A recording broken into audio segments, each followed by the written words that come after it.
قرآن مجید کی توہین اور بے حرمتی ہو تو آپ کی زبان گنگ ہو جاتی ہے.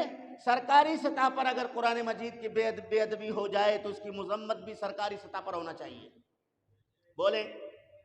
اور آپ تمام مسلمانوں سے میں کہنا چاہتا ہوں، جن لوگوں کو آپ ووٹ دیتے ہو صرف اپنے نام کے لیے دیتے ہو، صرف اپنی نوکری اور اپنے بلیک میلنگ کے راستے کو صاف کرنے کے لیے دیتے ہو، کبھی آپ نے ان سے پوچھا کہ ہمارے ووٹ سے آپ ایم پی اے بنے ہو، ہمارے ووٹ سے آپ وزیر بنے ہو، ہمارے ووٹ سے آپ نے اقتدار کا یہ عہدہ حاصل کیا ہے، کیا کبھی اسلام کے لیے آپ کی زبان کھلی ہے؟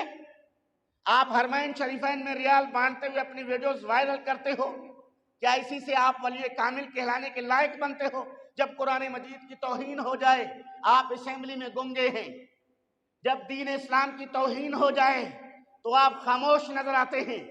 تو جناب والا، یہ مسلمانوں تمہارے یہ ووٹ قیامت کے دن تمہارے گلے میں ایک عذاب کی صورت میں آ کر سامنے آئیں گے. آپ نے علماء کو مسجد میں آ کر کہتے ہو پیچھے اس امام کے، کیا کہتے ہو؟ اونچی آواز میں کہہ دو، کیا کہتے ہو؟ پیچھے اس امام کے. باہر جا کر کہتے ہو اس ملا کو کیا پڑی ہے سیاست کرنے کی؟ تو تمہارے پیچھے اس امام کے کہنا نفاق ہے، یہ منافقت ہے. آپ کی نمازیں برباد ہو گئی، آپ نے اپنے امام کی غیبت کی، آپ نے صرف اپنی دکانداری چمکانے کے لیے کسی بڑے گاڑی والے کے پیچھے بھاگ دوڑ کرنے کے لیے جس طریقے سے آپ اپنی جائیداد دنیا میں بنا رہے ہیں اور اپنی قبر کالی کر رہے ہیں اور اپنے اعمال کو سیاہ کر رہے ہیں، قبر کے اندر جاؤ تب پتہ چلے گا یہ تمہارے بلڈنگ تمہارے کس کام کے، یہ تمہاری گاڑیاں تمہارے کس کام کے، یہ تمہاری واہ واہ تمہارے کس کام کی. قبر میں جا کے پوچھ، پھر پتہ چلے گا کہ محمد مصطفیٰ صلی اللہ علیہ وسلم کے غلاموں کو تو نے کیا کہہ کر دھٹکار دیا تھا. اور یہاں ایک صرف عارضی زندگی کے لیے ایک مکھی کی طرح جو گند پر بیٹھے، الدنیا جیفۃ وطالبها کلاب، یہ مصطفیٰ کریم کا فرمان ہے. الدنیا جیفۃ وطالبها کلاب. جیفا کہتے ہیں مرے ہوئے مردار جانور کو. ایک جانور مر جائے، جسم گل سڑ جائے، اس کو جیفا کہتے ہیں، مردار عربی میں. نبی کریم نے فرمایا دنیا جیفتن، یہ دنیا مردار ہے، وطالبها کلاب، اس کو طلب کرنے والے کتے ہیں.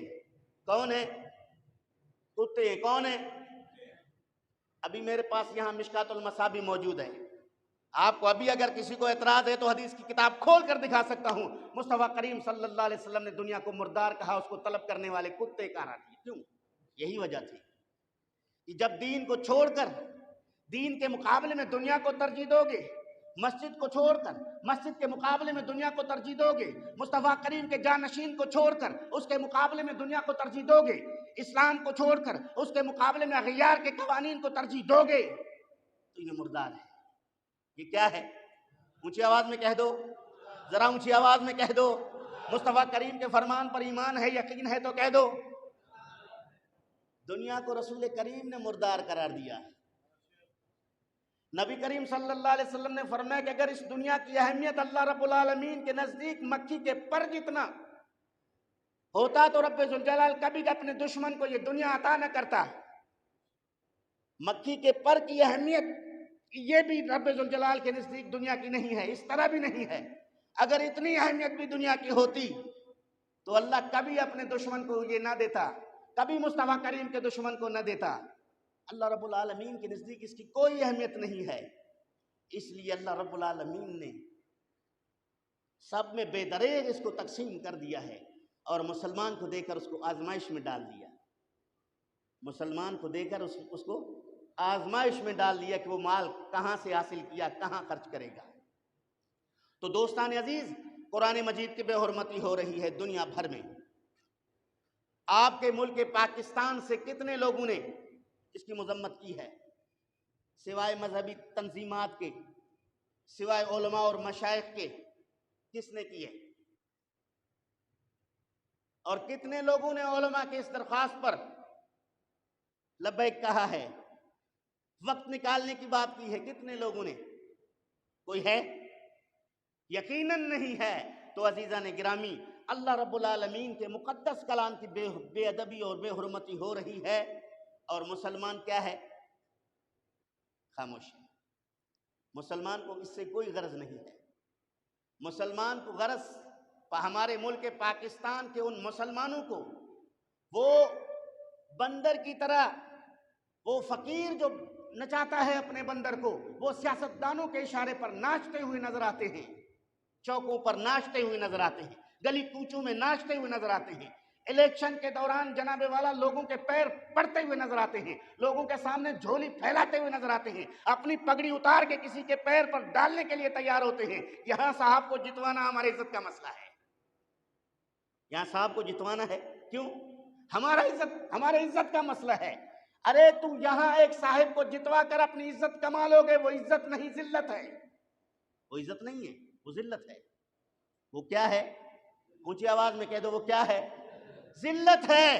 جس کو جتوا دیا، جس سے تمہارے گلیوں کا کام بھی نہ ہوا، جس سے جتوا دیا جس سے تمہارے مساجد اور مدارس کا کام بھی نہ ہوا، جس کو جتوا دیا جس سے نہ تمہارے دنیا کی حفاظت ہوئی نہ تمہارے دین کی حفاظت ہوئی، بعد میں اس نے پوچھا تک نہیں، بعد میں اس نے پوچھا تک نہیں، اس کی اتنی مصروفیات ہیں۔ ہاں، غلط کاروبار اور غلط کام کرنے کی وجہ سے تمہارا سپورٹر بن گیا ہوگا تو وہ اللہ جانتا ہے، اس کے بارے میں کچھ نہیں کہہ سکتا، لیکن اللہ رسول کے بارگاہ میں مجرم ضرور ٹھہرو گے۔ یہ امانت میں خیانت ہے، نہ اہل لوگوں کو منتخب کرانے میں جن لوگوں نے کردار ادا کیا ہے ان لوگوں سے بات ضرور ہوگی۔ وہ یہ نہ سمجھیں حضرت امام حسین رضی اللہ تعالیٰ عنہ یزید کے سامنے کیوں کھڑے تھے؟ اقتدار کے لالچی تھے؟ بولیں، اقتدار کی لالچ تھا؟ دین مصطفیٰ کی حفاظت کی خاطر خود میدان میں آئے تاکہ یزید جیسے بے دین ناہنجار کو ہٹا دیا جائے اور صحیح اچھی قیادت ان مسلمانوں کو مل جائے اور یہ مسلمان بآسانی مصطفیٰ کریم کی شریعت پر عمل کر سکیں۔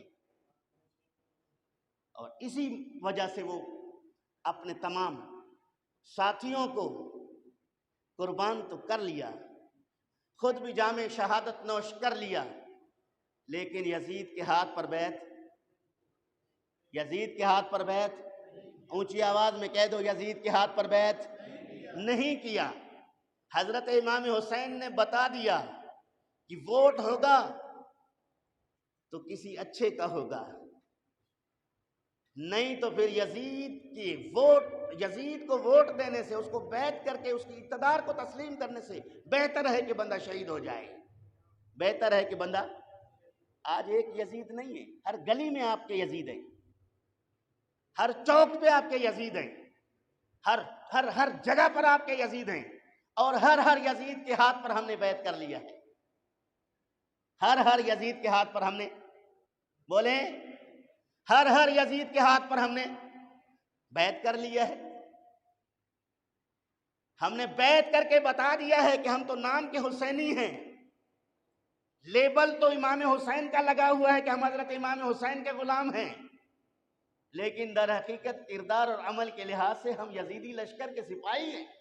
یہ ہم نے ثابت کر دیا، اپنے عمل سے ثابت کر دیا، اپنے کردار سے ثابت کر دیا۔